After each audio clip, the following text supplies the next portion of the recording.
So you feel trapped, frustrated, stagnant. I did too.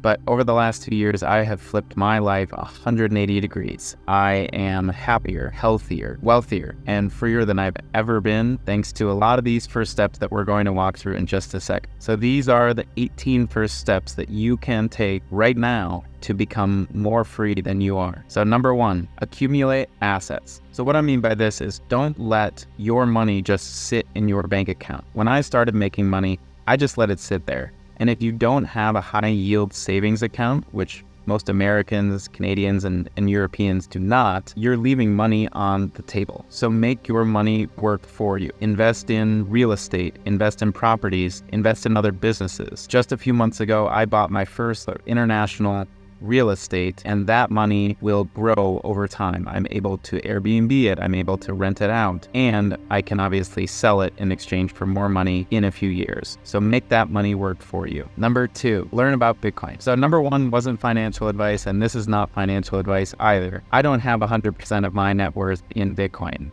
However, I do recommend that you look into it, learn about Bitcoin. It's a decentralized, scarce, and highly secure monetary asset that will probably go up in value over time. Why would you invest in Bitcoin? I'll give you 2 examples. During COVID, there were a lot of examples of governments going rogue. In Canada, just north of the United States, during the trucker convoy, the Canadian government shut down the bank accounts and froze the accounts of people that disagreed with government that was in control. Another example, if you were in the United States or the UK or in Europe and you disagreed with a lot of the discourse going on at that time about diseases and other stuff, I'm not going to get into it, you could have your bank accounts frozen. So Bitcoin is like your own bank. You own your own currency. Learn about it. The greatest asset for me in learning about Bitcoin was the Little Bitcoin book. It's a great starter for beginners. Number 3, reset your business infrastructure. So you can save hundreds of thousands in taxes over a few years if you convert your existing LLC or corporation to a different business structure. So for me,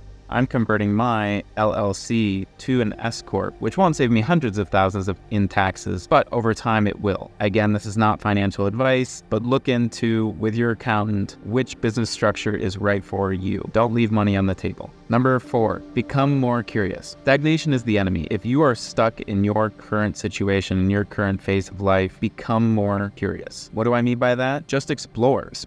Explore the world physically, travel, read more books, consume a lot more information, default to curiosity. And once you do that, you'll meet more interesting people. New doors and opportunities will open themselves to you, and you'll just lead a more interesting life than you have in the past. And for some reason, I can't explain it, but with the more interesting life I have lived, the more money I make. Number 5, clean up your diet. A healthy body equals healthy mind. And if you're eating well, you will perform well. Whether that's in sports, whether that's in business, it doesn't matter. Whether that's in a 9-to-5, it really doesn't matter. I have seen a tremendous difference in my performance as an amateur athlete and businessman and entrepreneur because of the change in my diet. I now have much better access to fresh fruit and vegetables without conservatives, without preservatives, without a lot of the chemicals that I used to just welcomingly consume. I now have better access to pasture-raised meats and free-range chicken, all that kind of stuff. And once you try that for the first time, you'll start to realize a big difference in your brain and your body. Microplastics, sugar, and processed foods, no bueno. Cut them out and start eating much healthier than you are right now. I promise that you'll see a big difference. Number 6, start your own business. If you're entrepreneurial, you kind of owe it to yourself to at least try starting your own business. And you don't have to quit a 9-to-5 job. You don't need to stop what you're doing and risk it. Take the leap to start your own business and pour all of your energy into that venture. I'm not saying that, but what I am saying is shift from a model of consumption to production. So right now you might be on social media consuming, spending hours just reading, watching, listening. Turn that habit and hobby into a hobby and habit of production instead. So instead of an hour on Twitter, consume maybe 30 minutes a day and spend that other 30 minutes producing. You can write 5 different tweets in that 30 minutes and start growing a following. start learning what people need, what problems they have, so that you can build a business and help people. So like I said, you don't have to quit your job, just start experimenting. And especially if you're entrepreneurial, you really owe it to yourself. This is the ultimate job security. If you believe in yourself and if you believe in the power of entrepreneurship, especially in the United States, this is the ultimate job security. It's really not a risk to do something where you will be happier. You'll live a life that you actually want to live. If you're working a 9-to-5 and you're entrepreneurial, that's not the life you want to live. To me, that's a big risk. Be on your deathbed and wish you had been doing something different for the rest of your life. If you're entrepreneurial, start a business. Number 7, diversify your flags. So when I moved out of the United States for the first time about 2 years ago, it really opened my eyes to the possibilities of life and business and prosperity elsewhere in the world. New opportunities will come to you. You don't always see those opportunities if you stay in your hometown, if you stay in Lincoln, Nebraska, or Grand Forks, North Dakota in my case. Explore different residencies, citizenships, bank accounts, businesses. All this stuff will minimize the risk that you have when in a few years governments are operating differently, individuals are operating differently. This is freedom. And why? Because governments can go rogue, societies can change. You want to have the most options possible. And this is why I am gunning for Colombian residency over the next few months and years. So I bought Colombian property, which enables me to apply for Colombian residency in a few years. That gives me a plan B. Obviously, I'm American, but this gives me a solid plan B in the case that things change. Number 8, geoarbitrage, one of my very favorite topics to talk about. Really, it can be summarized by this, and this is something made famous, a philosophy made famous by Tim Ferriss in his 4-Hour Workweek book. Earn dollars, live in pesos or spend pesos, and compensate in rupees. So really, the whole philosophy behind this is to earn in a strong currency like dollars, like euros, to spend in a currency that isn't as strong and where cost of living is much cheaper. And then also, if you are running a business, compensate your employees in a similar currency or even a weaker currency, where you have an arbitrage between what you're earning and what you're outputting, what you're spending in daily life and what you're compensating your employees. This is what I do. I earn American dollars through my content marketing business, and I live in South America. So I spend pesos, and I also have employees here in South America. So I compensate in pesos. So the difference between what I am spending on my employees here in South America and what I would be paying in the United States for the same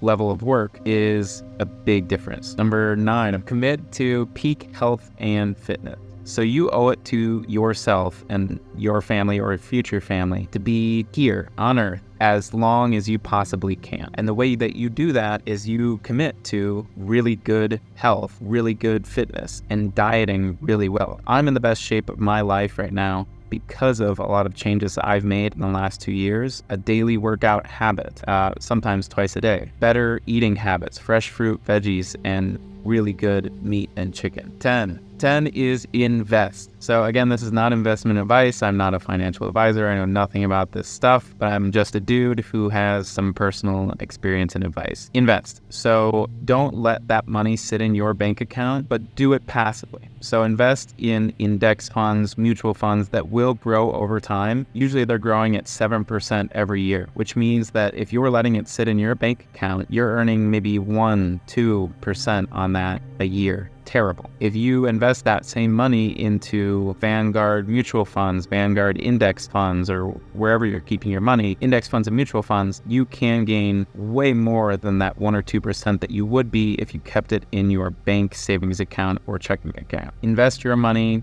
Don't trade stocks every day. I don't have the mental bandwidth for that. Index and mutual funds are the way. 11, try out monk mode. So what's monk mode? Monk mode is when you dedicate about a month to your time. In my case, it's been a month, to going somewhere where you don't know the people and sometimes don't even know the language. And you focus intensely on one business project or self project, like personal project. That is monk mode. So you tune out the world and focus intensely on one specific output. I have seen tremendous results by doing this. Usually when I am going into monk mode, I am away from my friends, I'm away from my family, I'm away from my girlfriend, and I focus intensely on some business project that I am working on at that time. And there are a couple quotes that come to my mind when I'm thinking about monk mode, and that is Picasso: "Without great solitude, no serious work is possible." So one of the most creative people of all time is a big fan of monk. And then Bob Dylan is also a big fan of monk mode, and he said that to be creative, you have to be unsociable and tight-assed. So like I said, I have seen amazing results by diving into a long period of time of solitude, isolation, where I am intensely focused on one thing and one thing only. 12, outsource low leverage tasks. In my business, I realized at some point that I should not be doing low leverage tasks. Low leverage means that administrative stuff that you are not getting a great financial outcome from, things that you need to be operating that business to get the outputs that you really need, but aren't the actual output themselves. The purpose of outsourcing these low leverage tasks is to give you more time to focus on the more strategic, the more high level stuff that you need to grow that business and make more money. One of the best tips that I've ever heard on outsourcing low leverage tasks is to do this by geoarbitraging currency. It's a fancy way for saying do not hire someone in your currency, either the United States, Canada, Europe, if you can get that same level of output from someone who you can pay much less. So going back to earning dollars, spending pesos, and compensating in rupees. 13, become more productive. So 3 things that I have seen in my daily life that have led to way more money in less time are batching similar tasks and doing them all at the same time instead of spreading them out across the day or across the week or across the month. So try to do a lot of similar tasks in a singular period so that you don't have to switch your brain and your mental mode to another task and then switch it back. Switching requires a lot of energy. Number 2, learn what time of day you work best. So early in the morning, I'm not very creative. I cannot write early in the morning. However, I can do a video like this. It is early in the morning. It's about 9:45 right now. I can film a video now, but I cannot write. At about 11 a.m., I can write, and that is when I'm at my peak creativity and when I can write Twitter posts, I can write YouTube scripts, I can write content much more effectively. 14, productize your business. When you have more time, you can make more money. Really, that is the MO of productizing your business. And what do I mean by that? So I run a service-based business. I run a content marketing business where I help creators, executives, and thought leaders grow their audience on social media, on YouTube, online. The way that we do that is by creating content. That's a service. It's not a product. However, we have turned that service into as much of a product as we possibly can and charge for it like a product. So instead of saying for every article I will give you or I will charge you $100, instead we do a monthly service where we have a very strict structure around the inputs, the process, and the outputs of that content that we create. And it's very easy to follow for our clients. 15, quit your job. So you spend about 20% of your life in a job, in a career. Can you really afford to hate that job? And if you hate that job, I'm not saying that you need to quit your job and go start something and start a business. I'm just saying if you hate your job, change that job. Go find another one, because there are so many other jobs out there that will make you a happier, healthier human being. So if you hate your job, change your job. If you are entrepreneurial, quit your job and start something. Take the leap. And really, if you give yourself about 6 months of a runway and say, in 6 months, I'll quit my job, that's just a calculated hop at the end of those 6 months after you have maybe started your own business, started working with a few clients, and you're learning along the way how to operate that business. So turn that leap into a calculated little hop, and quitting your job doesn't seem so risky after all. 16, optimize your time. So time is freedom. The more time that you have, the more free you are. And control is freedom. The more you control your time, the more you control your schedule, the more you control your day, the more you can spend that time with people you love, doing what you love where you love. All of these things are first possible to you when you start controlling your time and schedule. So prioritize time over money. I know that requires a mental shift, but here's a really good test to get this started. Attach a dollar amount to your time. Let's say $50 an hour. Let's say that you spend right now an hour a day on TikTok. Is it really worth $50 of your time if you spend an hour on TikTok? Maybe if you start creating and producing on TikTok, that would be beneficial because you can start growing an audience, you can start building a following, you can start building a business out of that. But if you're strictly consuming, not super worth it. So control your time, control your schedule, and prioritize it over money. Number 17, reduce your taxes. So running a U.S. business is a great way to reduce and optimize your taxes. Travel is another great reason. So over the last 2 years, I have been able to reduce my taxes in the U.S. to a very much lower amount. And I've written a Freedom Files essay about this, so you can go check that out for more details. But I have reduced my taxes to almost single digits. And the 3 ways that I've been able to do that are by changing my state residence. I no longer live in the United States, which means that I don't need to be paying state tax when I can move my state residence to a state that I spend more time in and doesn't charge for state income tax. Number 2 would be FEIE, the Foreign Earned Income Exclusion. So because I only spend less than 35 days in the United States every year, I can get my first $125,000 of income tax-free from the IRS. Thank you, guys. And number 3, I've talked about this earlier in this video, but I have changed my business structure from an LLC to an S Corp, and that has saved me. I can't get into the details because my accountant knows that better than I do. Go check out another YouTube video for more details on that. But I've been able to save on taxes because of that business structure change. Last but not least, number 18 is travel. So school and 9 to 5 were holding me back from traveling for about 5 years before I first made the leap 2 years ago. And like I said, not a leap, calculated hop. I want to catch myself there. Before I left the United States and started traveling around South America, I've lived in 7 countries in the last 18 months. And I can say confidently, because of that travel, I am happier, healthier, and wealthier because of it. Different cultures, different people, different ideas, different food, different ways of living. That stuff energizes me beyond belief. And I wouldn't be the person I am today. I wouldn't have the opportunities I have today if I didn't first leave the United States and travel full time. So I wrote a Freedom Files essay about the 5 steps to become more location independent. Check that out if you want to learn more. And here's a bonus tip to become more free: learn a new language. So when I came to South America, I did not speak any Spanish. One of my first priorities once I landed was to learn the language of the local people because I wanted to connect with them. I wanted to have a real experience, a true experience similar to that of the locals. 500 million people around the world speak Spanish, and now I have the ability to communicate with them. Before, I did not. Learning a new language, open your world. So that's it.